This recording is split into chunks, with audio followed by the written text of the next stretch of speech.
Okay, ये मैंने link डाल दिया। ये है आयुष रिसर्च पोर्टल, वेबसाइट है एक जिसपे आयुष की सारी रिसर्चेस वगैरह डाल रही हैं और ये ग्लोबल लेवल पे जा रहा है काम। ठीक है, तो वैसे वेबसाइट बना दी तो ग्लोबल तो अपने आप ही हो गया जी, सारी दुनिया देख सकती है उसको। अब इसमें क्या करना है, जब तुम ये लिंक मैंने डाल दिया, लिंक खोलोगे तो कई बारी एक पेज आता है जिसपे लिखा होता है कि भाई page under construction something uploading something, तो होम पे दोबारा से क्लिक कर देना बस, तो ये पेज आ जाएगा। ये पेज के बाद में अपने को जाना है यहाँ होम्योपैथी पे। ठीक है, होम्योपैथी पे क्लिक करोगे तो ये अपने आप रीलोड हो जाएगा और ये आ जाएगा ये, तो ये आ जाएगा होम्योपैथी की कितनी है 2488 इतनी रिसर्चेस इस पे अवेलेबल है, जिसमें से क्लिनिकल रिसर्च इतनी है, प्री क्लिनिकल इतनी है, ड्रग रिलेटेड इतनी है, फंडामेंटल इतनी है। अब इसके अंदर क्या करना है, किसी चीज पे भी, जैसे कि अपने ने उस दिन पढ़ रहे थे अपने कौन कौन सी पढ़ाई थी मैंने, लगभग सबका आइडिया दे दिया था तुमको। अरे सिस्टम इतना स्लो क्यों है।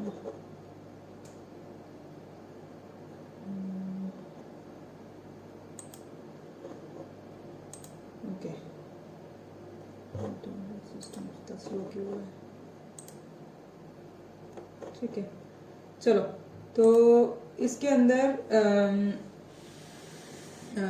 अब करना क्या है, तुम लोगों को ये लिंक देखना है और एक ड्रग पे, मतलब किसी ये 4 टाइप की इन्होंने दे रखी है, चारों में से किसी पे भी क्लिक कर देना। जो तुमको इसके एग्जाम्पल्स देखने हैं, एग्जाम्पल्स देखने हैं। जैसे कि अपने ने प्री क्लिनिकल पे सर्च किया, प्री क्लिनिकल पे करके, और इससे रिलेटेड ये जितनी हैं, इसमें से सब नहीं खुल रही हैं, कुछ खुल रही हैं। मतलब पहले तो सब खुलती थी, आई डोंट नो क्यों नहीं खुल रही हो। जैसे किसी एक पे क्लिक करते हो तो ये खुलती नहीं है।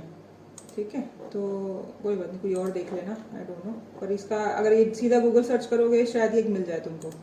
यहाँ से लिंक खराब है शायद, कोई आई डोंट नो क्या प्रॉब्लम है, वेबसाइट में कोई प्रॉब्लम आ रहा है, कहीं से आ रहा है, कोई चीज़ खुल रही है, कोई चीज़ नहीं खुल रही है इसके अंदर। तो ये है, अब जैसे ये खुल गया तो अब यहाँ पे इसने आ गया, इसके देखो इसने क्या लिखा, टाइटल क्या है, किस जर्नल में पब्लिश हुई थी, ये जर्नल का ईयर, पेज नंबर तक दे रखा है, कौन सा सेक्शन, ऑथर कौन था, डेजिग्नेशन इंस्टीट्यूशन ये नहीं लिखा यहाँ पे, वैसे लिखा होता है। कॉरेस्पॉन्डिंग एड्रेस क्या है, डिजीज रिलेटेड किस के बारे में है, ये कीवर्ड्स इसके क्या यूज हो रहे हैं, फुल क्या यूआरएल है इसका, तो एब्स्ट्रैक्ट भी दे रखा है थोड़ा सा नीचे। ठीक है, तो अब जैसे कि मैंने इस पर क्लिक किया तो इसके साथ एक और आ गया कि फुल पेपर पीडीएफ अवेलेबल, ऐसे करके। तो अब ये इस पर क्लिक करोगे तो ये खुल जाएंगी, जो भी जितना भी इसके पास डेटा अवेलेबल है, ये पीडीएफ खुल गया जैसे इसका। ठीक है, इससे करना क्या है, इससे तुमको एक आइडिया हो जाएगा। जैसे कि इसका स्टडी का नाम था effect of homeopathic drug in controlling multiplication of hepatitis B virus. अब ये करने वाले लोग कौन है, बायोकेमिस्ट लोग हैं कोई चीज। ठीक है, अब तुम ये उसकी समरी दे रखी, वैसे इंट्रोडक्शन, क्योंकि ये बहुत पुरानी स्टडी है, शायद उस टाइम ये एब्स्ट्रैक्ट को समरी बोलते होंगे, वरना एब्स्ट्रैक्ट उसका छोटा पार्ट जो अपने पता था कि एब्स्ट्रैक्ट लिखते हैं पहले, इंट्रोडक्शन, फिर ये मेथड्स, मटेरियल मेथड्स, मतलब करी कैसे है। तो इसमें इसने यहाँ बताया होगा कि क्या किया इन्होंने। Homeopathic medicine indicated for liver affection, jaundice, in Kent repertory are worked out and few of these are picked from the pilot study. देखो, पायलट स्टडी करके पहले उसमें से को डिसाइड किया गया कि यही मेडिसिन उठाओ और इसी से काम करो। These medicine are got prepared from new raw substances in distil water, potency ये डाल के ऐसे तैयार किया गया। At no stage of preparation was alcohol used since alcohol inhibits the enzymatic activity. अब देखो ये आ गया ना, हमारी मेडिसिन यहाँ पे इन्होंने यूज नहीं किया इसके अंदर। The drugs were not coded before they were used in vitro study. Vitro मतलब out of the body। अब out of the body हुआ है तो ये कौन सी वाली स्टडी होती है, out of the body, lab वाली। और लैब वाली को हम क्या बोलते हैं, लैब वाले को हम बोलते हैं प्री क्लिनिकल। तो ये प्री क्लिनिकल के एग्जाम्पल्स के लिए तुम्हें कह रही हूँ कि भाई अब इन पे क्लिक करना। ऐसे फंडामेंटल या ड्रग रिसर्च तुम्हें जब तुम पढ़ लोगे कि भाई प्री क्लिनिकल क्या होती है, और तुम प्री क्लिनिकल के बाद में उसको मतलब याद ना रहे, बट तुम उसके एग्जाम्पल्स देखोगे, होम्योपैथिक एग्जाम्पल्स की भाई इसमें क्या है, तो ये 4 कैटेगरी में डिवाइड करके इसमें डाली हुई है। ऐसे तो बहुत कैटेगरीज होती हैं, और मोटे मोटे तौर पे ये 4 कैटेगरीज यहाँ पे मेंशन है इस वेबसाइट पे। तो इसके अंदर जो एग्जांपल्स है तुम्हें याद हो जाएंगे कि अच्छा प्री क्लिनिकल वाली में ये क्या था। इनकी हेडिंग्स भी पढ़ लोगे ढंग से, और जो खुल रही है वो खोल के बस मेथड मटेरियल या थोड़ा बहुत उसका मटेरियल सा पढ़ लेना, तो तुम्हें ये याद रह जाएगी कि प्री क्लिनिकल ये वाली होती है, क्लिनिकल ये वाली होती है, ड्रग वाली ये होती है, फंडामेंटल वाली क्या है, इस तरीके से। तो ये बढ़िया एग्जाम्पल पकड़ने का है, क्योंकि इसकी थ्योरी की बात अलग है, एग्जाम्पल पहले देख लो, एग्जाम्पल अपने वाले, ठीक है। तो ये मैंने लिख डाल दिया। और आज फिर जो नेक्स्ट अपने पढ़ने वाले हैं वो है अपनी इसकी थ्योरी, कि भाई थ्योरी पढ़ो। अब थ्योरी में क्या है, थ्योरी इसकी है थोड़ी सी कंफ्यूजिंग कैसे कि what are the types of research, ये इसकी हेडिंग है। इसमें मैंने NIH का जब जून में नहीं जुलाई में 15-16 या 16-17 जुलाई को अभी 2022 के अंदर इन्होंने ऑनलाइन जब ये करवाया था, उसमें सर ने ये बताया कि टाइप्स ऑफ रिसर्च स्टडीज ये होती हैं: standardisation drug proving, clinical verification, clinical research, clinical validation, basic research, public health, epidemiology, literary, surveys, economic, pharmaceutical, transactional, philosophy, marketing and instrumentation. ये उसमें मैंने देखा, उससे पहले मैंने कहीं नहीं देखा, और मेरे हिसाब से ये होम्योपैथी के अकॉर्डिंग ये शायद ये नई क्लासिफिकेशन डेवलप कर रहे हैं। आई डोंट नो, अभी तक मुझे इसकी कंफर्मेशन नहीं है, लेकिन उन्होंने उस वेबिनार में ये बताया था एक स्लाइड में, तो मैंने वहां से उठा के ये लिख दिया। इसका स्क्रीनशॉट लेके रख लो, अटेम्प्ट करना, क्वेश्चन ये लिख देना, वरना आप किसी भी किताब दूसरी किताब में देखोगे तो ऐसा सब कुछ नहीं मिलेगा। मतलब कुछ मिलेगा, ये ऐसा लिटरली सब कुछ नहीं मिलेगा। तो इसको मैं पहले बता दिया कि भाई ये वहां से आया है, तो हो सकता है इन फ्यूचर इसकी कोई किताब मिल जाए या कहीं और से सुनो तो मुझे भी बता देना कि भाई ऐसा उन्होंने नया क्लासिफिकेशन बना दिया हमारे एंगल से, जो हम कह रहे थे कि हमारे होम्योपैथी के अकॉर्डिंग कुछ काम हो जाए, क्लासिफिकेशन बनने लग जाए, रूल्स रेगुलेशन बनने लग जाए, ताकि हमारा अलग तरीके से काम होने लग जाए। जो वो ऑलरेडी है वो हमें थोड़ी प्रॉब्लम देता है। अब आ जाओ बेसिक्स पे, जो सारी किताबों में लगभग मिलता है, थोड़ा थोड़ा अलग मिलेगा, मोटा मोटा सेम ही मिलेगा सबका। तो उन्होंने बताया कि भाई मोस्टली किताबों में कि भाई टाइप्स ऑफ रिसर्च क्या होता है, बेस्ड या depend on purpose, approach, nature and area of research, कि तुम किस टाइप की रिसर्च है, किस तरीके से वो करना चाहते हो, उसकी नेचर क्या है या एरिया ऑफ रिसर्च क्या है। ये 3-4 मोटे मोटे शब्दों के आधार पे उसका टाइप डिसाइड होता है। होता क्या है मोटे मोटे तौर पे जो इस बुक में लिखा हुआ है, क्योंकि ये जो बुक थी, ये जिस बुक से मैंने उठाया है, ये है कौन से वाली थी, ये ब्लैक कलर वाली है, research methodology, methods and techniques, CR Kothari. ये बहुत इम्पोर्टेंट बंदा है, इसकी बुक से मैंने उठाया है। मतलब ये बहुत पुरानी बुक है, अगर कोठारी की किसी ने पढ़ी है मेथोडोलॉजी तो है, वो मेडिकल वालों के लिए नहीं है, मतलब हेल्थ प्रोफेशनल्स के लिए नहीं है, लेकिन ये एक कहता कि भाई इससे बढ़िया रिसर्च की बुक नहीं है। बड़े बड़े लोग यही पढ़ते थे पहले, तो कोई भी इंसान रिसर्च में आने से पहले भले वो किसी भी फील्ड का कोठारी की किताब देखता है ऐसे करके। तो उसमें ये लिखा हुआ है, तो उसमें वो उन्होंने, क्योंकि वो थोड़ा शायद सोशल साइंसेस से ज़्यादा रिलेटेड थे, पर मोटे मोटे तौर पे रिसर्चेस सब जगह एक जैसी सी होती हैं, थोड़ी थोड़ी सी चेंज हो जाती हैं अपने अपने फील्ड के अकॉर्डिंग। तो इन्होंने बताया कि बेसिक, फंडामेंटल या प्योर रिसर्च होती है एक टाइप की, दूसरी होती है अप्लाइड रिसर्च एंड डेवलपमेंट, तीसरी होती है क्लिनिकल ट्रायल्स एंड मॉनिटरिंग। और भी सब टाइप्स बहुत सारे बताए, जैसे कि बताया कि भाई एक OEED क्लासिफिकेशन एक इकोनॉमिक्स का एरिया है, वो लोग हैं, उनके अकॉर्डिंग प्योर बेसिक रिसर्च होती है, स्ट्रेटेजिक होती है, अप्लाइड होती है, एक्सपेरिमेंटल होती है, और अदर कैटेगरीज भी होती हैं, historical, correlation, causal comparative, content analysis, quantitative, qualitative, biomedical, behaviour, health service researchers, survey, conceptional research, one time research, field setting, laboratory वाली, सिमुलेशन वाली, ट्रांजैक्शनल वाली। अब ये क्या हो गया कि भाई ये रटनी नहीं है, मतलब ये सारी सारी ऐसी इतनी सारी याद रहे तुम्हें, पर ये इसलिए तुम्हें मैं 3-4 बुक से बता रही हूँ कि हर एक बुक में तुम्हें ये मटेरियल अलग मिलेगा। कईयों में तो तुमको सिर्फ एक पैराग्राफ मिल जाएगा, कईयों को तुमको 10 पेज का मिलेगा, अच्छी बुक है तो। लेकिन मोटे तौर पे जो हमें सिर्फ ये एक आइडिया देने के लिए कि ये कितनी डिफरेंस दे रखी है, कि इसकी क्लासिफिकेशन में कितना डिफरेंस है, हर एक फील्ड के अकॉर्डिंग इसकी क्लासिफिकेशन अलग हो चुकी है। लेकिन मोटे मोटे तौर पे जो हम भी देखते हैं, जो हमने एसपीएम में देखा था कि क्वालिटेटिव थी, क्वांटिटेटिव थी, कॉर्जल वाली थी, को रिलेशन वाली थी, ऐसे करके।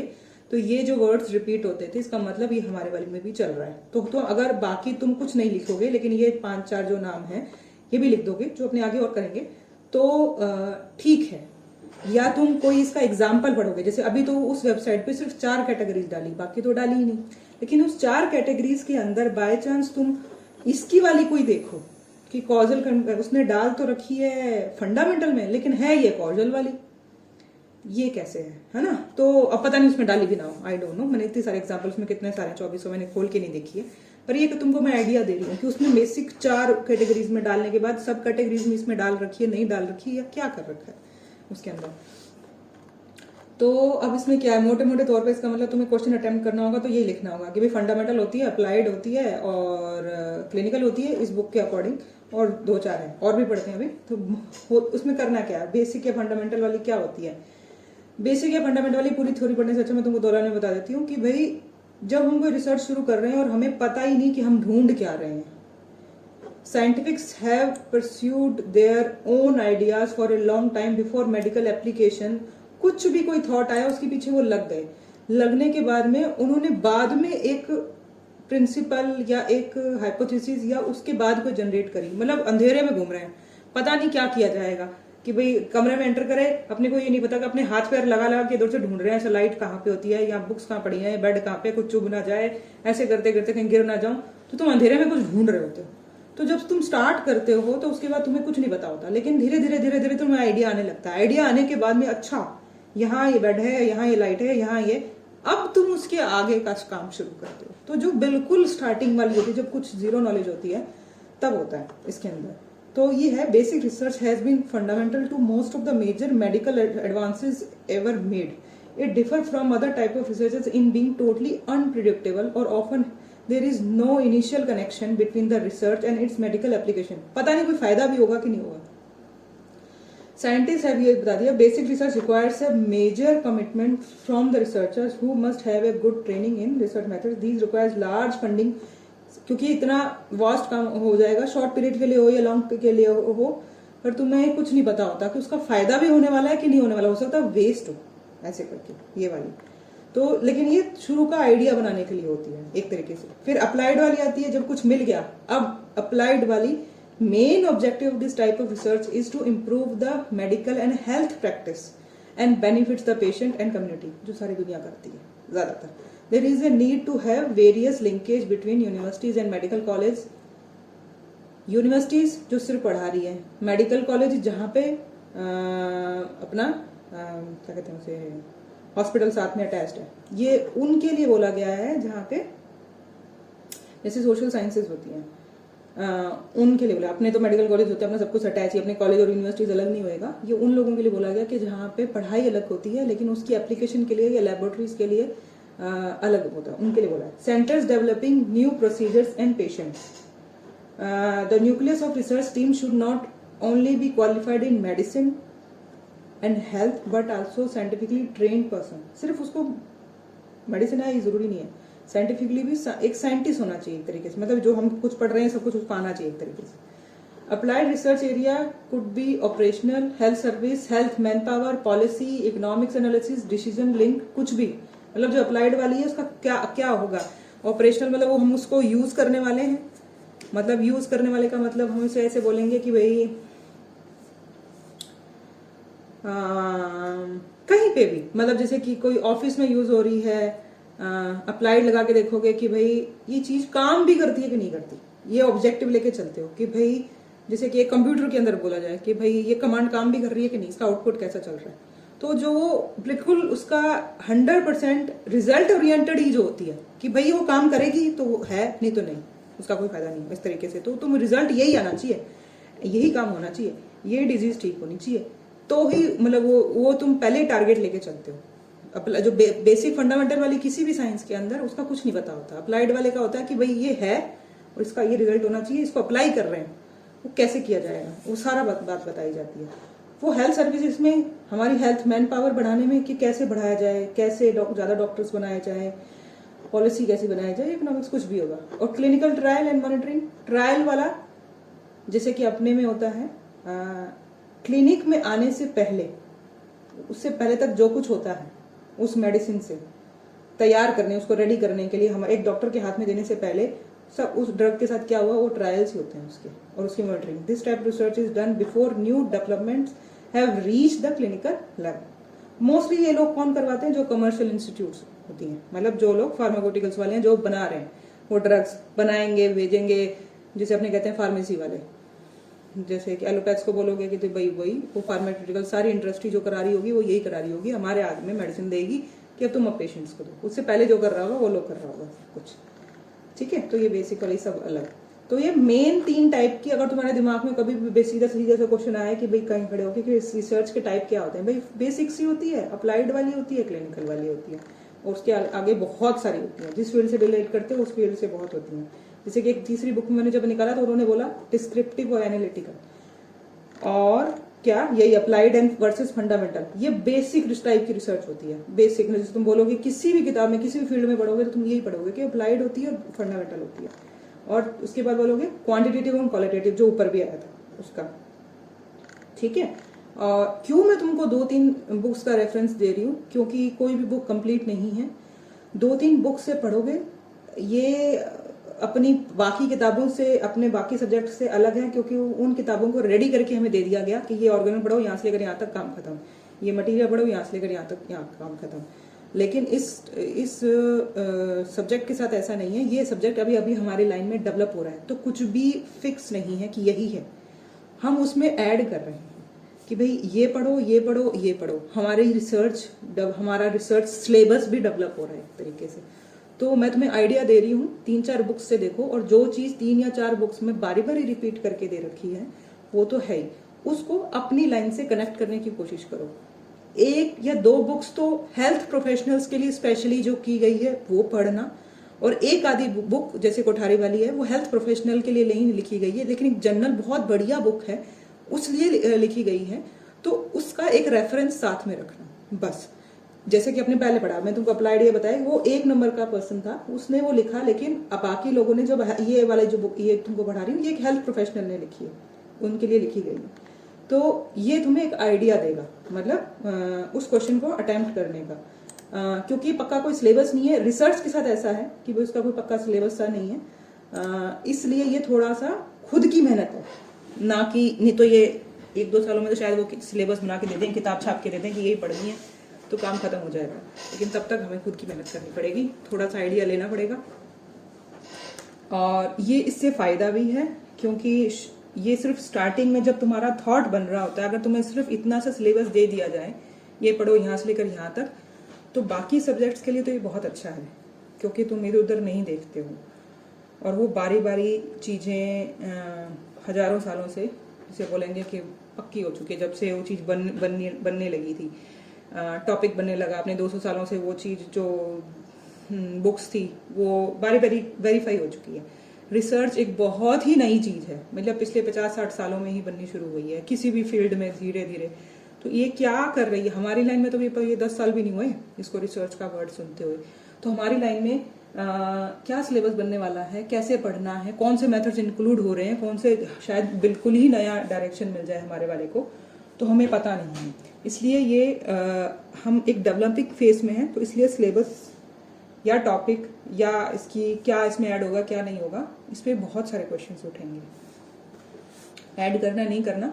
लेकिन अगर तुम एक विजन ब्रॉड रखोगे, तुमको क्वेश्चन लिखने का टाइम से 4 लाइन मिलेगा कि ये समझ में आए, क्वेश्चन लिखने के लिए मैं इतना ही लिखूंगी, इससे ज़्यादा नहीं लिखूंगी, यही क्वेश्चन अटेम्प्ट करके। लेकिन जब तुम स्टडी कर रहे हो सकता है जिस टाइप की स्टडी तुम्हारे दिमाग में आए उस टाइम का तुमने टॉपिक ही ना, मतलब वो टाइप ही ना पढ़ा एक तरीके से, तो कोई तुम्हें ये कहे कि भाई ये तो तुम कर ही नहीं सकते ऐसे वाली, तो ऐसा नहीं है। उस टाइप का कोई उस टाइप की रिसर्च का कोई ना कोई मटेरियल अवेलेबल होगा, तुम्हें उसका रिसर्च का नाम नहीं पता होगा, तुम वो कर सकते हो। या तुम खुद नहीं कर रहे तो जैसे मैंने तुमको ये 2400 दिखाई, इन्होंने तो 4 कैटेगरी में डाल के दे दी, और भी आएंगी, वो क्यों नहीं ऐड करी इसके अंदर, या ओवर द ईयर शायद करेंगे, उसमें से कोई काम किया कि नहीं, तो वो इस 4 कैटेगरी में ही डलती है या इससे बाहर वाली कोई कैटेगरी में डलती है, तो ये तुम्हारा दिमाग बढ़ाएगा। तो ये आगे के लिए है, मतलब ये तुम्हारे थॉट प्रोसेस के लिए, क्वेश्चन अटेम्प्ट करने के लिए ये 4 ही चीजें मैंने बता दी, ये क्वेश्चन में लिख देना बस। इसके अंदर क्या क्या दोबारा बता देती हूँ।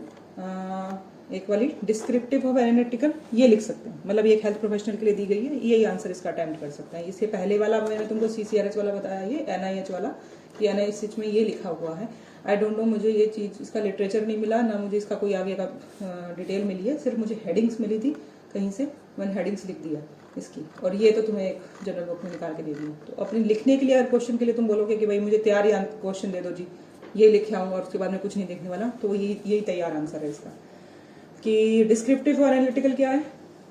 डिस्क्रिप्टिव मतलब सीधी वर्ड से सुन कर डिस्क्राइब कर रही है उस चीज के बारे में। एनालिसिस मतलब उसका लिटरली उसका मेथड्स लगा के, मैथ लगा के उसका कुछ ना कुछ कैलकुलेशन हो रहा है उसके अंदर, तो ये होगा। तो descriptive research includes surveys, fact finding inquiries of different kinds. The major purpose of descriptive research is description of the state of affairs as it exists at present.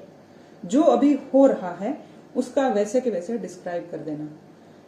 इसको सोशल साइंस को छोड़ो, वैसे के वैसे डिस्क्राइब कर देना, बस ये इसका मतलब होता है इसका। उसके बाद में ये the main characteristic of this method is that the researcher has no control over the variables. He can only report what has happened and what is happening. कि भाई उसमें से कुछ तुम अपने विचार, तुम्हें वो चीज अच्छी लग रही है नहीं लग रही, तुम उसमें कुछ चेंज नहीं कर सकते या ओपिनियंस नहीं डाल सकते, बस जो हो रहा है फैक्ट वैसा का वैसा है। जैसे कि भाई सुनने को तो न्यूज भी देखते हैं कि भाई न्यूज वाले भी क्या करते हैं कि एक तरीके से बहुत सारा मैटर इकट्ठा करते हैं और उसके बाद वो वैसा वैसा बताते हैं। उनका काम है कि वैसा का वैसा बता देना, उसमें कुछ चेंज नहीं करना, लेकिन वो चेंज करते हैं उसके अंदर। लेकिन वो होता है कि वो एक तरीके से बहुत सारे फैक्ट्स इकट्ठे करते हैं उस टॉपिक से रिलेटेड और वैसे वैसे प्रेजेंट कर देना होता है, डिस्क्राइब कर देना होता है एक तरीके से उनका काम जो होता है, और वैसा होता नहीं है पर करना ऐसा ही होता है इसके अंदर। और जो दूसरी टाइप की है जो एनालिटिकल है, उसमें क्या करना है,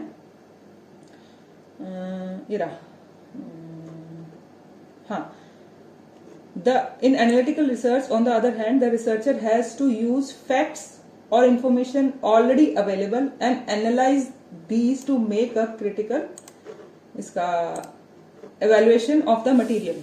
यहाँ पे वो अपना ओपिनियन दे सकता है, एनालाइज कर सकता है, डाल सकता है इसके अंदर, कुछ ऐड कर सकता है उसके अंदर। ये होता है एनालिटिकल वाली कि भाई अच्छा हुआ या बुरा हुआ, वहां पे दंगे हुए तो उसके अंदर अच्छी बात थी या बुरी बात थी, या ये एंगल और थे जिसकी वजह से ये हुआ या नहीं हुआ, तो उसने बहुत कुछ उसमें ऐड कर दिया, लेकिन डिस्क्रिप्शन में कुछ छेड़छाड़ नहीं होने वाली।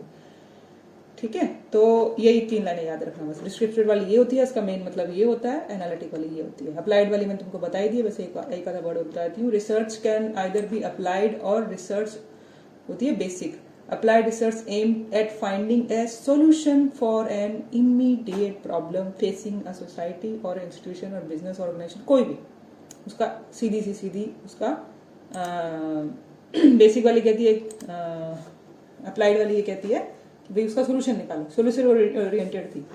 लेकिन जो फंडामेंटल वाली होती है वो क्या कहती है, gathering information for knowledge sake in term pure और बेसिक, बस मुझे पता चल जाए, ये होती है फंडामेंटल वाली गैदरिंग इन्फॉर्मेशन। मैंने अंधेरे कमरे में घुसे हो और पता लगे कि भाई है क्या, बस ये वाली जो होती है, बस इतनी होती है। तो अप्लाइड और फंडामेंटल, ये 2 वर्ड्स में इतना ही याद रखो। The central aim of applied research is to discover a solution for some pressing practical problem, where is basic research is directly towards finding information that has a broad basis of application and thus add to the already existing organized body of scientific knowledge. Basic वाली क्या करेगी, जब हम ढूंढ रहे हैं something कुछ ऐसा, तो जो उससे आंसर मिलेगा वो उसका एप्लीकेशन पता नहीं कितनी जगह हो सकता है, मतलब उसका एक ब्रॉड बेस ऑफ एप्लीकेशन होगा। मतलब ये तो अंधेरे कमरे का एग्जांपल है, और अगर कोई चीज ऐसी मिल जाए, कुछ नया मिल जाए, हमें नहीं पता कि वो कहाँ कहाँ काम आएगा। मतलब एक हेल्थ में ही काम आएगा, या और सोशल साइंस में ही काम आएगा, या हिस्ट्री, मतलब कोई भी किसी तरह की रिसर्च में वो कोई चीज मिल सकती है, उसका एप्लीकेशन किसी भी लाइन में कहीं पे भी हो सकता है, जो बेसिक वाली होती है। लेकिन जो अप्लाइड वाली है वो तो हम पता ही करके ही चले कि भाई मेरे को मेरी वाली लाइन में यही प्रॉब्लम है, यही सोल्यूशन चाहिए, इसके लिए अप्लाइड हो गया, बहुत टारगेटेड हो गया एक तरीके से। तो अब आगे आगे क्वांटिटेटिव और क्वालिटेटिव। मोटे तौर पे क्या होता है कि एक तो है मात्रा, एक है गुण जिसे हम बोलते हैं, उसके हिसाब से। तो हम जो करते हैं क्लिनिक में, हम क्या करते हैं केस टेकिंग में, उसको क्या बोलेंगे? सोचो एक मिनट कि क्वालिटेटिव बोलेंगे या क्वांटिटेटिव बोलेंगे। सोचो सोचो, बताओ बताओ। ये क्योंकि अपने से रिलेटेड है, ज्यादातर अपने वाले में यही आ जाता है। आंसर लिखो या तो, या बोलो कि अपनी जो क्लिनिक में केस टेकिंग कर रहे हैं वो क्या है, क्वालिटेटिव है या क्वांटिटेटिव है? क्वांटिटेटिव। क्वालिटी नहीं है। सोचो सोचो, एक मिनट सोचो। क्यों पूछा मैंने? बाकी तो मैंने तुम्हें सीधी बता दी क्योंकि उसका कोई मतलब नहीं था, वो सुनना ही पड़ता तुम्हें सीधा ही। ये तो सोचने पे तुम्हें पता होना चाहिए, तुम्हारे को और हेल्प मिलेगी इस के अंदर। जब हम क्लिनिक में केस ले रहे हैं तब क्वालिटी, हाँ ठीक है, हम क्लिनिक में केस लेते हैं, उसकी क्वालिटी उसका देखते हैं साइड। क्वांटिटी मात्रा इकट्ठी नहीं कर रहे हैं, मात्रा हम कैसे कर रहे हैं, ओवर द टाइम कितने केसेस देख रहे हैं वो होगी उसकी मात्रा। लेकिन एक केस को हम कितना बढ़िया देख रहे हैं, कितना कुछ उसे ऐड कर रहे हैं, वो उसकी क्वालिटी होगी। ठीक है। Quantitative research is based on the measurement of quantity और अमाउंट। ठीक है। It is applicable to phenomena that can be expressed in terms of quantity. Qualitative research, on the other hand, is concerned with उसकी quality phenomena related to or involving quality or a kind. ये तो सीधी सी बात बोली भाई, कितना आसान word में बोल दिया। For instance, if we are interested in investigating the reason of human behavior, why people think or do certain things, we quite often talk of motivation research as important type of qualitative research. This type of research aim at discovering the underlying motives and desires using in-depth interviews for the purpose जो हम कर रहे हैं. Other techniques of such researches are word association test, sentence compilation test, story examples हैं. इसमें एक word जो ध्यान रखने वाला है, इसने बोला है other techniques. जो वर्ड यूज हो रहा है, मैं क्योंकि मैं तुम्हें ये बता रही हूँ, ये आगे वर्ड यूज होएगा कि हम जो पढ़ रहे हैं, मैंने तुमको ये टाइप बताया है, इस टाइप की रिसर्च को करने के तरीके क्या है, कि मुझे गुण इकट्ठा करना है, उस गुण को इकट्ठा करने का तरीका क्या है, वो है इंटरव्यू। एक तरीका, किस टाइप का इंटरव्यू, इन डेप्थ इंटरव्यू एक तरीके से। तो ये एक टाइप की टेक्निक हो गई, एक तरीके से एक टाइप की टेक्निक होगी ये वाली रिसर्च करने की। अदर टेक्निक्स इसने बता दिया, अदर तरीके के टेस्ट है, सेंटेंस कम्युनिकेशन टेस्ट है, ये टेस्ट है, वो टेस्ट ऐसे करके, तो ये अलग टेक्निक्स होगी। तो ये जो टेक्निक वर्ड क्या है, ये वर्ड है टाइप, उस टाइप की रिसर्च को करने का तरीका। एक बीच में वर्ड और आएगा आगे, वो आएगा मेथड, जो इन दोनों के लगभग बीच का सा काम होता है, इसलिए तुम्हें स्पेसिफिकली बताया। ठीक है। तो अभी तो मोटा मोटा तुम्हें बस यही रखना है कि क्वालिटेटिव होती है, क्वांटिटेटिव होती है, इसमें हम क्वालिटी निकालते हैं, इसमें क्वांटिटी निकालते हैं उसकी। आगे अपने देख सकते हैं, हाँ, कंसेप्चुअल और एम्पेरिकल। कंसेप्चुअल क्या हुई, research is that related to some abstract idea और थ्योरी। कंसेप्ट आ गया दिमाग में, कोई थ्योरी है, कोई आइडिया आ गया, बस उसके लिए तुम लगे हुए हो अपने अपने क्या कुछ करने के लिए। ठीक है। It is generally used by philosophers and thinkers to develop new concepts और टू रीइंटरप्रेट एग्जिस्टिंग वन। ये वाली बात होती है, ये हमारी भाई लाइन में हो सकती है आराम से। On the other hand, empirical research relies on experience or observation alone, often without due regard of system and theory. कुछ भी हो सकता है। अपनी लाइन में क्या होता है? On the other hand, empirical researches are experience or observation alone. हमारी लाइन में बहुत कुछ इसी पे डिपेंड करता है, एक्सपीरियंस और ऑब्जर्वेशन पे। हम सारा काम ही लगभग इस पे कर रहे होते हैं कि कोई भी थ्योरी चल रही हो या कुछ भी चल रहा हो। जैसे कि हाँ 5 तरह की थ्योरी कर दी कि भाई की नोट पे प्रिस्क्राइब कर रहे हो जी, मेंटल्स पे कर रहे हो जी, फिजिकल्स पे कर रहे हो जी, या एग्रेवेशन एम्बुलेशन पे कर रहे हो, या सब छोड़ो जी हम पैथोलॉजिकल कर रहे हैं। तो क्या हो गया वो? अब उस एक पन्ने पे थ्योरी तो हमारी चल रही थी इंडिविजुअलाइजेशन की, थ्योरी चल रही हो कुछ भी, लेकिन एक्सपीरियंस क्या बोल रहा है ये, तो चलो उस पर, तो एम्पेरिकल है वो काम एक तरीके से। It is data based research coming up with conclusion which are capable of being verified by observation and experiment. अब उसके पास इतना सामान इकट्ठा होगा, पैथोलॉजिकल जो रिसर्च मतलब उस पे दे रहा है, क्लिनिक देख रहा है कि भाई यही होगा ना, इसीलिए तो वो पर्सन अपनी बात रखेगा कि भाई मेरे पास मैंने इतने पेशेंट्स ठीक किए, सिर्फ ऑब्जर्वेशन और एक्सपेरिमेंट उसके ऊपर ऑब्जर्वेशंस पे, ठीक है। तो उसके पास डेटा बहुत ज्यादा हो जाएगा उसके लिए, तो हर एक का तो ये उसकी जो होगी उसको हम बोलेंगे कि ये एम्पेरिकल रिसर्च होगी एक तरीके से। We can also call it as a experimental type of research. In such a research, it is necessary to get at facts first hand, at their sources, and activity to go through doing certain things to stimulate the production of desired information. In a research, the researcher must first provide himself with the working hypothesis or guess as to the probable results. He then work to get through enough facts to prove or disprove his hypothesis. जैसे कि वो person ये बोलेगा कि भाई मैंने ये सोच के चला था कि भाई किडनी के अंदर BBQ बहुत बढ़िया काम करता है। एक बार मैंने जब ये शुरू में देखा तो मेरे शुरू में तो ट्रायल एंड एरर करके देखा, अब मिल गया। अब मिलने के बाद मैंने देख लिया कि भाई ये बहुत बढ़िया काम करता है। अब उसके बाद मैंने कितने पेशेंट्स को देख दिया, अब उसका मेरे पास डेटा इकट्ठा हो गया, अब मैं डेटा को प्रेजेंट कर रहा हूँ।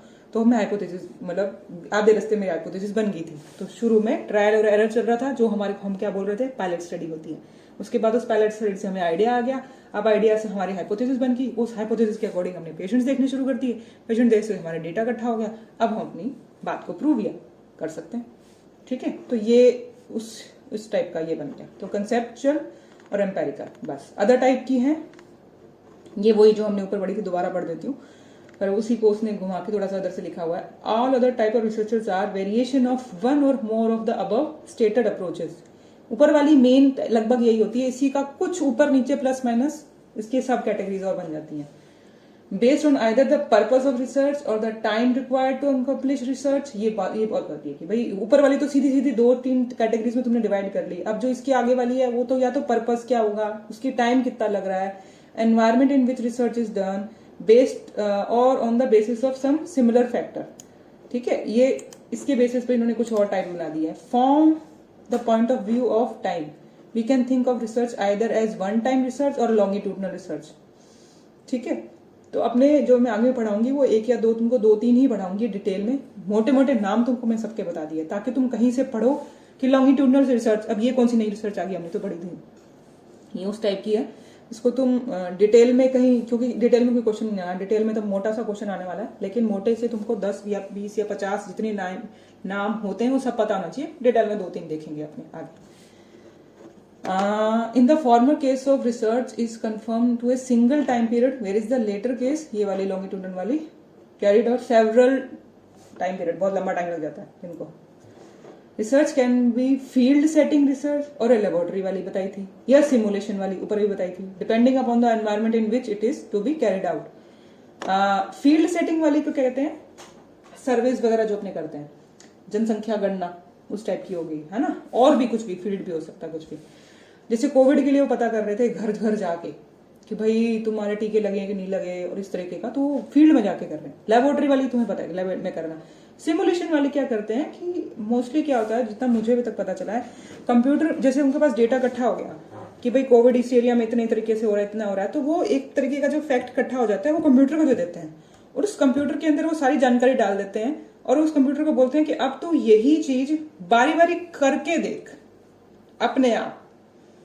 तो वो चीज करके जब बारी बारी देखता है तो अपने को आंसर देता है, उसे कहते हैं सिमुलेशन। आर्टिफिशियली उसके एक हालात दे दिए गए, अगर वो हालात हम सब जगह जाके खुद प्रैक्टिकली देखेंगे वही सेम तरीके के, तो बहुत टाइम लगेगा, मनी लगेगा। लेकिन वो सब उसका इन्फॉर्मेशन अगर एक बार कंप्यूटर को दे दो तो कंप्यूटर बारी बारी उस चीज को करके देखता है। जैसे कि तुमने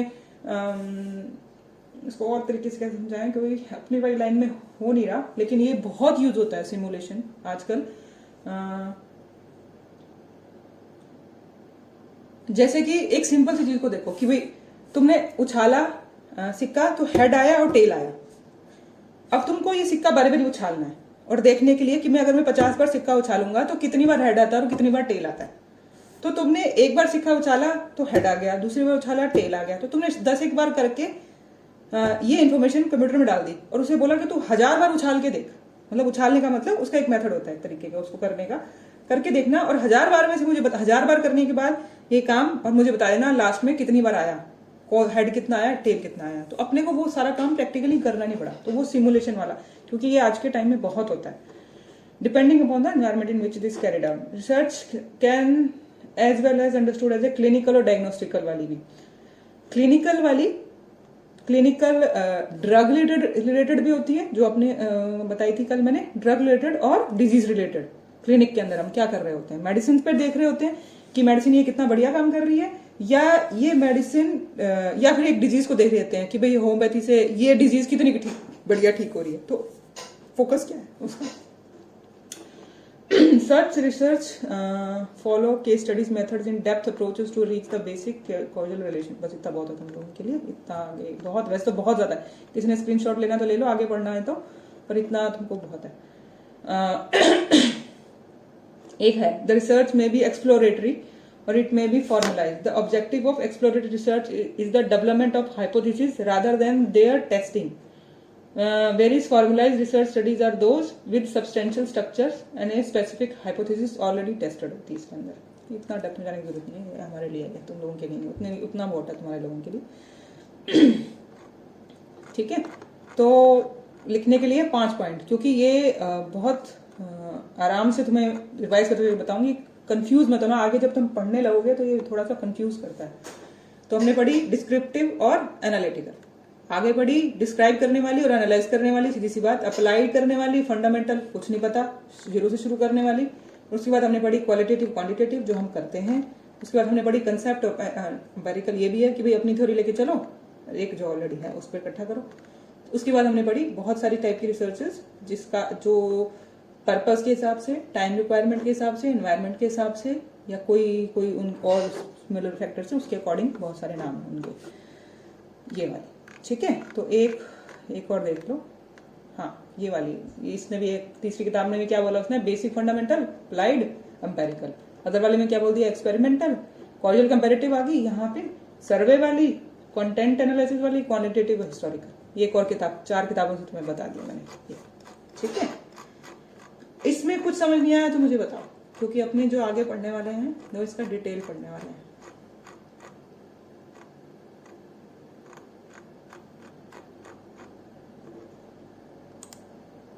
कुछ समझ, ठीक है। अरे तुम्हारे पास नरेंद्र सर वाली किताब कितने लोगों के पास है?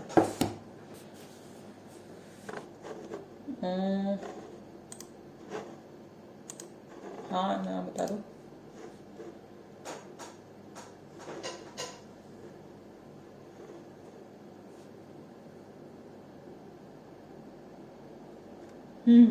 हाथ उठा दो, हाथ उठा दो, या हाँ ना बोल दो, यस नो बोल दो, कितने लोगों के पास है? जल्दी बताओ, जल्दी बताओ।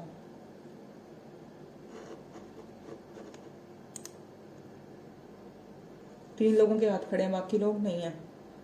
ओके, ठीक है, फिर रुको एक सेकंड। क्योंकि सर की किताब से भी अपने को पढ़ना है एक्चुअली में, तो मैं सर की किताब तुम्हें वैसे ही दिखाती हूँ, फिर तुम्हें वैसे समझ नहीं आएगी।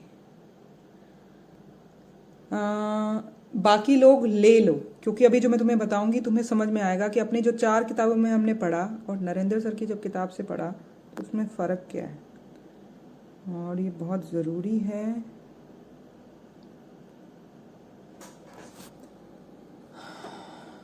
सर वाली किताब में ये सब जो पढ़ा रही हूँ, इसके बाद जब तुम सर की किताब पढ़ोगे, फर्स्ट टाइम पढ़ोगे तो शायद तुमको समझ में ना आए, लेकिन जब तुम कुछ कोई और किताब पढ़ने के बाद में सर की किताब रेफरेंस के लिए साथ में रखना पढ़ने के लिए, तो तुम्हें होम्योपैथी एग्जाम्पल वहीं मिलेंगे और कहीं नहीं मिलेंगे। मेरे को किसी किताब में और होम्योपैथी एग्जाम्पल्स नहीं मिले हैं।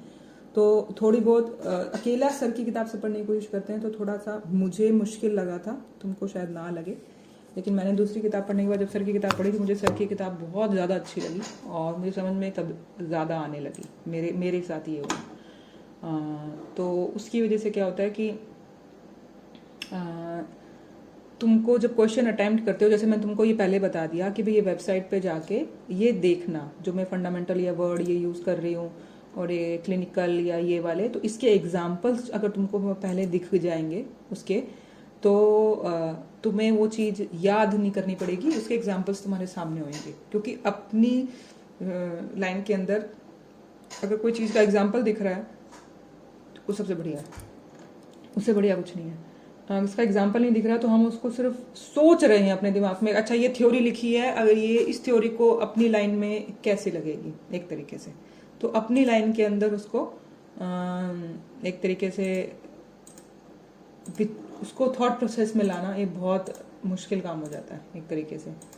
तो अगर तुमको एग्जाम्पल मिल रहा है तो बहुत बड़ी बात है। अब सर की किताब में तुम्हें एग्जाम्पल्स मिलेंगे। एक सेकंड रुको बस, तुमको फिर मैंने इसकी फ़ोटो ही खींच दी मैंने।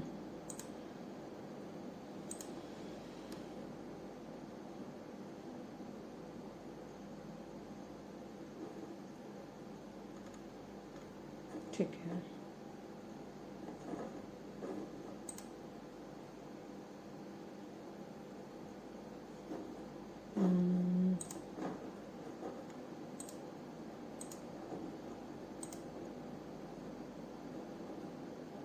स्क्रीन दिखने लगी तुमको?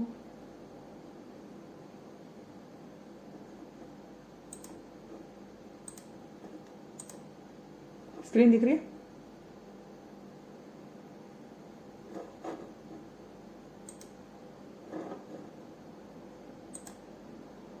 हाँ ना, समथिंग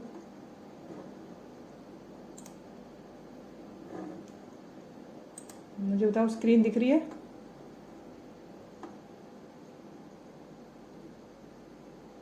एक्सप्लोरेटरी रिसर्च नाम से।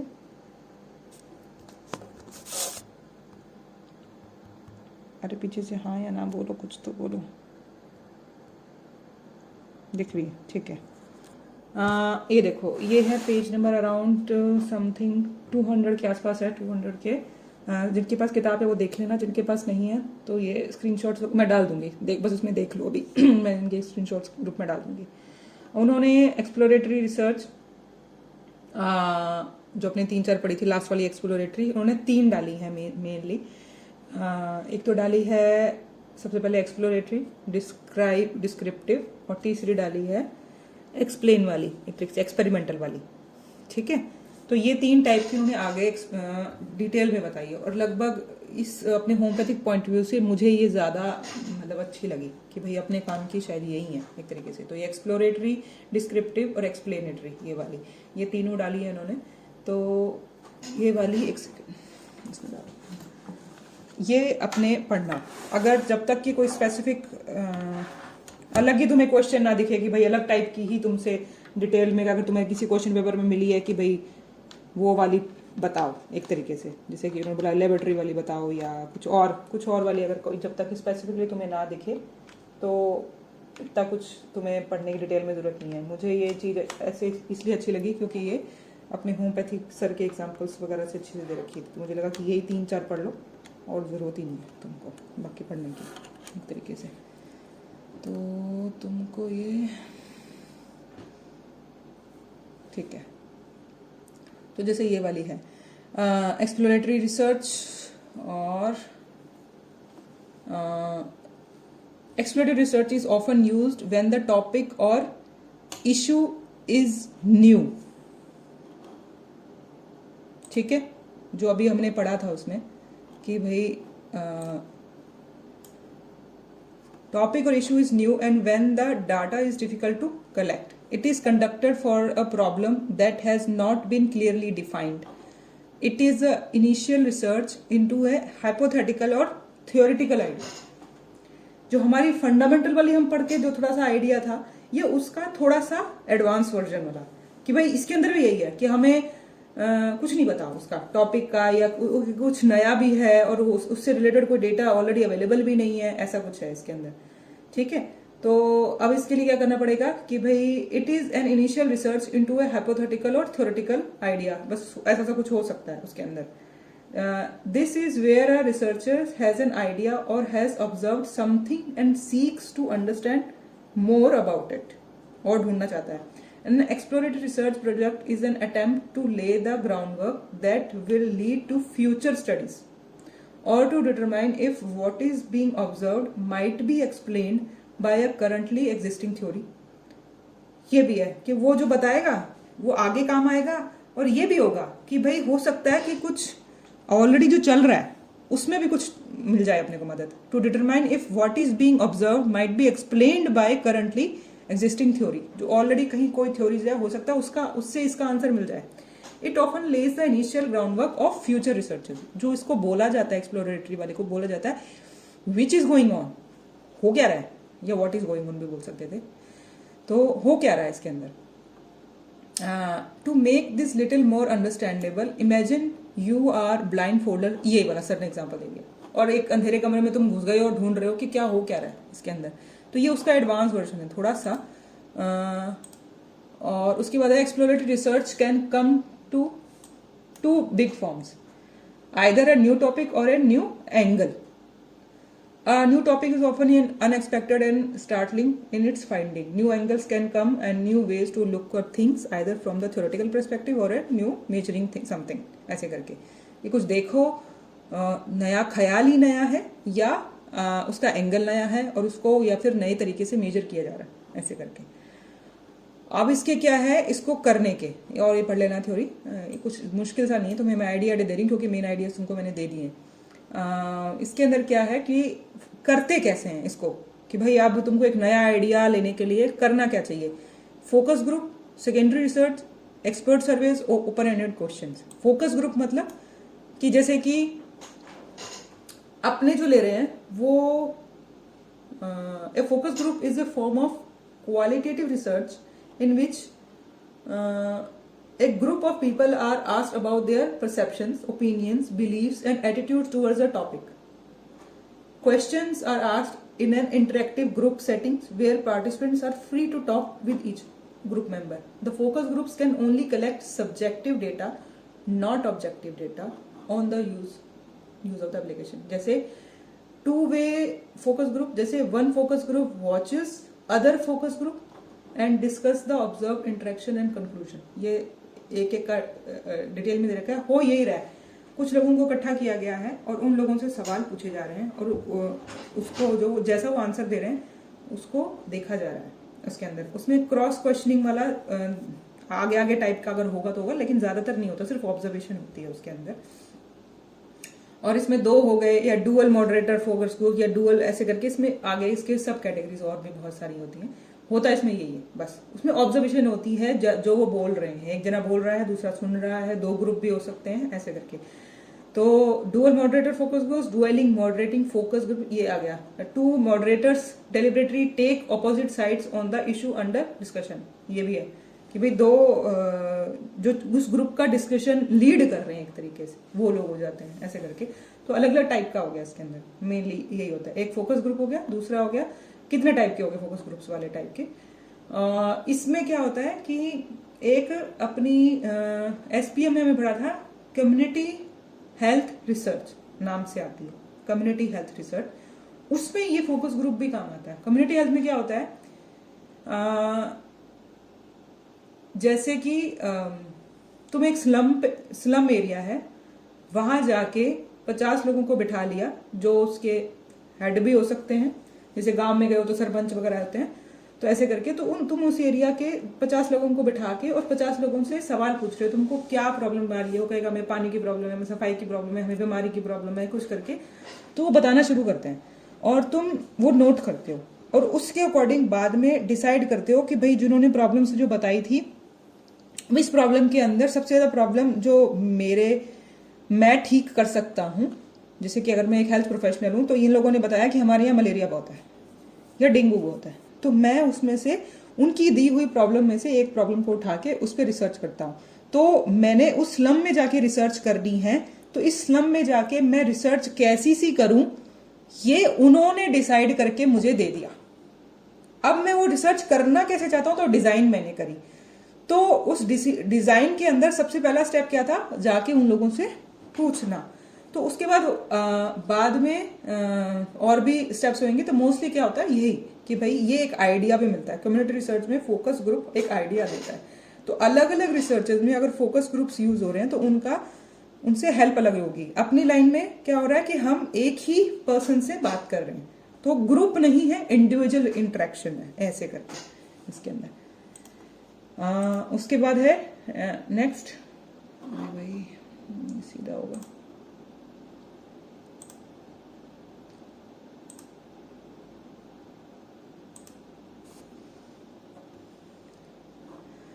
ओके। तो इसमें नेक्स्ट पॉइंट अपने पास जो था वो था, ये पूरा पढ़ लेना इसके अंदर में, इसमें ज्यादा कोई मुश्किल सी चीज नहीं, अपने इजी समझ में आएगा। सेकेंडरी रिसर्च, सेकेंडरी रिसर्च क्या होती है?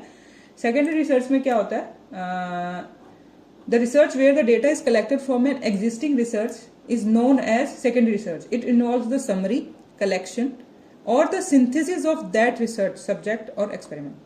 सारा जो समरी जो उसकी स्टार्टिंग में थी, उसका कलेक्ट किया हुआ डेटा या जो भी जैसे भी उसने जनरेट किया, वो सब कुछ होता है उसके अंदर। अब उसके बाद में हमारे पास ऑलरेडी डेटा है, अब हम उसके ऊपर रिसर्च कर रहे हैं। We must distinguish it from primary research carefully where primary research uses raw secondary data sources. मतलब आगे समझाती हूँ मैं, एक मिनट, ये बहुत इंपॉर्टेंट लाइन है ये वाली। We must distinguish it from primary research carefully where primary research uses raw secondary data source। इसका क्या मतलब है, ये अपने वाली लाइन में भी बहुत बढ़िया काम आता है। आगे इसका होम्योपैथिक एग्जांपल्स वगैरह भी दे रखे हैं। जैसे कि तुम क्लिनिक में बैठ के पेशेंट देख रहे हो, तो तुम सामने जो पेशेंट है उससे डायरेक्ट इंफॉर्मेशन ले रहे हो। वो इन्फॉर्मेशन तुम अपने कागज में नोट कर रहे हो, तो तुम्हारे पास जो इन्फॉर्मेशन होएगी इसे कहते हैं प्राइमरी डेटा।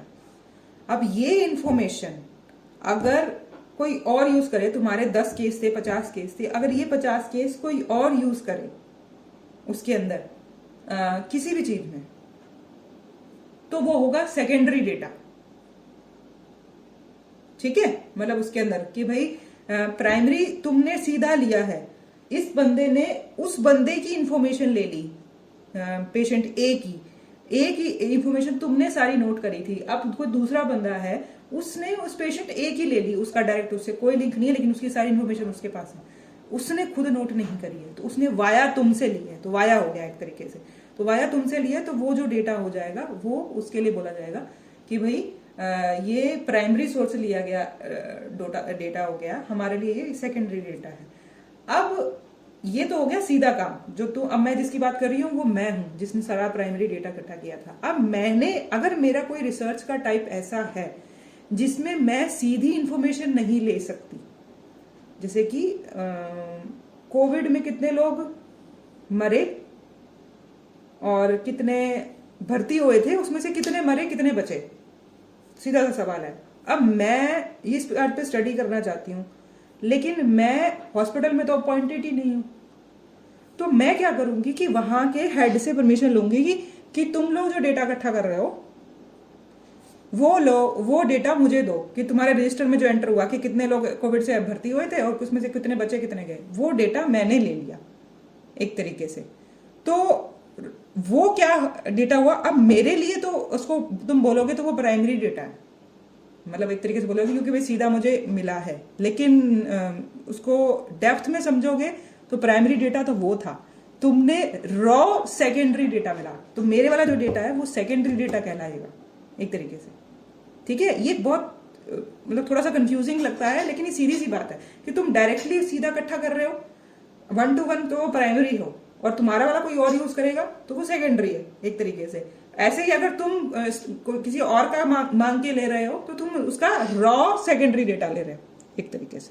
ठीक है, नहीं है तो फिर पूछ लेना मुझे, क्योंकि ये वाइवा में पूछ लेते हैं एक तरीके से कि भाई किस टाइप की रिसर्च के अंदर कैसा सब उस पर डेटा है, प्राइमरी बोला जाता है कि सेकेंडरी बोला जाता है, कहाँ से लिया है तुमने, इस तरीके से। The key of distinction is whether the secondary source being used has already been analyzed and interpreted by the primary authors। हाँ, ये बहुत बढ़िया पॉइंट होता है कि भाई जो secondary source being used has already been analyzed and interpreted by the primary authors। वहां वाले लोगों ने भी तो उसको यूज किया होगा। अगर वहां वाले लोगों ने ऑलरेडी यूज कर रखा है, वो डेटा पे ऑलरेडी काम हो रखा है, तो मेरे पास आते थे तो वो सेकेंडरी हो गया, उस पर काम नहीं हुआ तो वो फ्रेश रहता है एक तरीके से। ये एक पॉइंट होता है इसको समझने का कि भाई ऑब्वियसली कि जिसने इकट्ठा किया है, नोट किया, उस पर कुछ ना कुछ तो काम हुआ ही होगा उसका एक तरीके से। तो वो था जो ऑलरेडी यूज हो चुका है, एनालाइज हो चुका है, वो पहुंच गया भैया, वो काम सेकेंडरी तक पहुंच गया है, उसको सेकेंडरी बोलेंगे। सीधा फ्रेश है, कुछ भी नहीं हुआ, उसके अंदर सिर्फ डाटा इकट्ठा करके रख लिया है, जैसे कि 1 to 1 मैं कर रही थी, उसको किसी ने टच नहीं किया था, तो वो प्राइमरी ही कहलाएगा। ये एक पॉइंट और है उसको प्राइमरी या सेकेंडरी कहने का। अब उन लोगों ने इकट्ठा करके रख लिया, उस पे आज तक काम तो नहीं हुआ, पहली बंदी मैं हूं उस पे काम करने वाली, उन्होंने इकट्ठा करके रख लिया, लेकिन वो और भी जगह यूज होगा। मतलब उसको कहा जाए तो उसको डेप्थ में और डेप्थ में समझोगे तो उसको मेरे लिए तो शायद वो प्राइमरी कहा भी जाएगा कि भाई मैंने ही सबसे पहले यूज करिया, इस डाटा को किसने हाथ ही नहीं लगाया है, तो वो इकट्ठे करने वाले भले वो लोग थे एक तरीके से। तो उसको लॉजिकली डेफिनेशन वाइज तो बोलोगे तो सही यही होगा कि भाई ये तो प्राइमरी हो गया, उसको कभी टच नहीं किया किसी ने, लेकिन उसके बाद और टच किया जाएगा तो थोड़ा सा इतना डेप्थ में जरूरी है। मोटा मोटा बस इसका यही होता है। आगे की जो कहानी है इसकी कि हम पढ़ रहे थे कि भाई सेकेंडरी रिसर्च, तो सेकेंडरी रिसर्च हमारी कहाँ आती है इसके अंदर, जो हमने कल एक वर्ड पढ़ा था सिस्टमेटिक रिव्यूज, मेटा एनालिसिस, ऐसे करके। यहाँ क्या होगा, यहाँ सारा सेकेंडरी ही पहुंचेगा, तो वो सारा ऑलरेडी किया हुआ काम इकट्ठा करेंगे, इकट्ठा करके उसको बैठ के स्टडी करेंगे, जो उन्होंने नहीं किया है तो वो वहां पे यूज होगा, तो वो वाली जो टाइप की होगी वो होगी ये वाली सेकेंडरी रिसर्च। और हमारे वाले में क्या होता है इसके अंदर, हाँ, secondary research in homeopathy, data in materia Medica पूरा एंड क्रॉनिक डिजीज के अंदर आर रॉ डेटा, उन्होंने तो सीधा इकट्ठा किया, therefore are excellent source of analysing primary research. Some other works of Hahnemann that help in secondary researches are fragmenta, ये सब इतनी सारी हैं, and get pathogenesis of 27 drugs, और ये वो वर्क ऑफ ये पर्सन, इतने सारे और लोगों के डॉक्टर्स के नाम है, ये सारे सारे क्या आते हैं, are use in secondary research in homeopathy, क्योंकि इन्होंने क्या किया, उनका उठाया। हैनीमन ने प्राइमरी काम किया, हैनीमन का उठा के जिसने दूसरे बंदे पे काम किया वो सेकेंडरी था। The best example of secondary research in homeopathy is the expanded and corrected version of Kent repertory done by Raman, doctor P. Raman ने जो किया था कि भाई कैंट की रिपोर्टरी को करेक्ट करके और फिर बनाया है, तो वो जो कैंट की रिपोर्टरी थी वो प्राइमरी हो गई, अभी इन्होंने जो किया वो सेकेंडरी हो गया, काम हो गया। ठीक है, तो ये जो सेक्शन है जो मैं बात कर रही थी कि भाई बात तो तुम्हें मैंने बता दी कि भाई ये एक्सप्लोरेटरी रिसर्च होती है, इसके इतने टाइप्स होते हैं या इसके अंदर ऐसे ऐसे होता है, लेकिन इसके बीच में जो ये सेक्शन है और जो एग्जांपल्स मिलेंगे वो इसी बुक में मिलेंगे, तो इसलिए बुक खरीद लेना ये वाली, मेरे को तो बहुत बढ़िया लगती है। एक्सपर्ट सर्विस, अब ये आगे वाला पॉइंट है, बस एक पेज और पढ़ेंगे इसके अंदर। एक्सपर्ट सर्विस में, expert service allows us to gain information from a professional or specialist who has acquired knowledge and skills through study and practice over the years in a particular field or subjects in the extent that his or her opinion may be helpful of finding problems or solutions or understanding the situations। expert service यही होते हैं कि भाई field वाले में हमने जो पहला पढ़ा कि 1 to 1 उस पर्सन से हमने बात करी फील्ड ग्रुप में। दूसरी बात हमने करी कि भाई हम क्या कहते हैं उसे, सेकेंडरी डेटा इकट्ठा कर रहे थे, एक सेकेंडरी डेटा करके उससे हमने काम लिया। तीसरा, उस फील्ड के जो बढ़िया लोग हैं, मतलब बढ़िया डॉक्टर्स हो गए, एक्सपर्ट्स हो गए, हेड्स हो गए, उनसे ही इंफॉर्मेशन इकट्ठी कर ली प्रोफेशनल स्पेशलिस्ट, उनसे इन्फॉर्मेशन इकट्ठी कर ली, तो वो एक तरीका होगा इन्फॉर्मेशन लेने का। तो ये हो गया एक्सपर्ट सर्विस। आगे है open ended questions, last point है इसका। ये कैसे होता है? All open ended questions in a survey are exploratory in nature. It mere fact, एक सेकेंड यार जूम करो, हाँ, the mere fact that the respondents are allowed to provide any feedback they please give us the opportunity to gain insights on topics one has not previously thought of. जैसे open-ended question is unstructured question in which possible answers are not suggested and the respondents answer in it use their own words. Such question usually begin with the how, what, when and why and provide qualitative instead of quantitative information. It is said that open-ended questions are asked generally during exploratory research and where statistical validity is not a prime objective. इसका समझाती हूँ क्या word है इसका मतलब। Suggestive questions as in close-ended questions are to be avoided. For this purpose one should not start question from following verbs are, was, did not, ये word use नहीं करनी चाहिए क्वेश्चन स्टार्ट करने से पहले, सीधे से पूछने चाहिए। ओपन एंडेड क्वेश्चन से ही होता है, जो हम पेशेंट से केस टेकिंग में भी पूछ रहे होते हैं वो भी ओपन एंडेड क्वेश्चंस होते हैं, क्लोज एंडेड क्वेश्चंस नहीं होते हैं। जैसे हम पूछ लेंगे आर यू ओके, यस या नो, ऐसे करके। तो ये जो क्लोज एंडेड क्वेश्चंस का मतलब होता है कि भाई उसका आंसर टक यस या नो, ये इधर उधर में दो जगहों में चला जाता है और उसके आगे सवाल ही नहीं बन रहा था। ओपन एंडेड क्वेश्चन से ये होते हैं कि भाई हमें पता भी नहीं कि भाई उसके आंसर्स क्या हो सकता है। तो वो मतलब एक तरीके से जिसे हम बोलते हैं कि एक केस टेकिंग में एग्जाम्पल के तौर पे, जैसे कोई पर्सन केस देते देते रो पड़ा है ना, तो हमने पूछा कि भाई क्यों रोए। अपने दिमाग में हम एक पिक्चर बनाए बैठे कि वो लड़की रोई है और आंसर देते थे, अपनी अपनी प्रॉब्लम बताते बताते रो पड़ी। तो और जिस तरीके से वो बैठी थी या उसके साथ में उसके पेरेंट्स बैठे थे, मतलब एक स्ट्रक्चर जैसी सी बन गई। तो अपने दिमाग में, हमारे दिमाग में आंसर आ सकता है। ओवर द ईयर्स जब हम पेशेंट्स देखते रहते हैं तो इस ऐसी सिचुएशंस के अंदर हम आंसर अपने दिमाग में प्रेडिक्ट करने लगते हैं, लेकिन वो कुछ और ही बताए। जैसे कि हो सकता है किसी की डेथ हो गई हो सकता है उसका मतलब वो अपनी डिजीज से इतनी तंग हो, मतलब आंसर कुछ भी हो सकता है उसके अंदर, कहीं से भी निकला है। और हो सकता है कि उसका आंसर इतना ही नया हो जो हमने सोचा भी ना हो। तो इसलिए वो ओपन एंडेड क्वेश्चंस हमारे वाले जो अपनी लाइन में बहुत फायदा करते हैं। तो ये वो वाले क्वेश्चंस होते हैं जिसके अंदर ये रिसर्च टाइप का क्वेश्चन होता है। अब इसमें एग्जाम्पल्स जैसे बताए गए हैं ये पढ़ने वाले हैं, खुद पढ़ लेना, बड़े इजी से हैं। How cure can be defined, ये थोड़ा एक एक एग्जाम्पल पे, क्योंकि ये सर की थॉट है, सर ने किसी किताब से नहीं कॉपी पेस्ट करी है, इसमें कुछ नहीं डाला, सर का टोटल एक्सपीरियंस है, सर का खुद का ये। तो जब ये एक एक एग्जाम्पल जो एक तुम पढ़ो तो इस पे थोड़ा बैठ के सोचना कि इसमें ये जो 4 टाइप बताई थी और ये एक्सप्लोरेटरी वाला वर्ड बताया था, how the homeopathic medicine act. अब ये क्यों इसको एक्सप्लोरेटरी ही रखा, मतलब क्यों ये एक एक्सप्लोरेटरी का एग्जाम्पल है, किसी और चीज का आगे जो पढ़ेंगे उसका एग्जाम्पल क्यों नहीं है ये, एक तरीके से मतलब ये सवाल इस रिसर्च के अंदर क्यों टाइप में आएगा एक तरीके से, क्योंकि हमें पता ही नहीं। एक्सप्लोरेटरी का क्या मतलब था कि अभी अंधेरा है, अभी हमें पता नहीं, हम ढूंढ रहे हैं और उसका पता नहीं कुछ फायदा होगा या नहीं होगा, समथिंग एक्सप्लोर, कुछ करो, वैसे वाला बात है।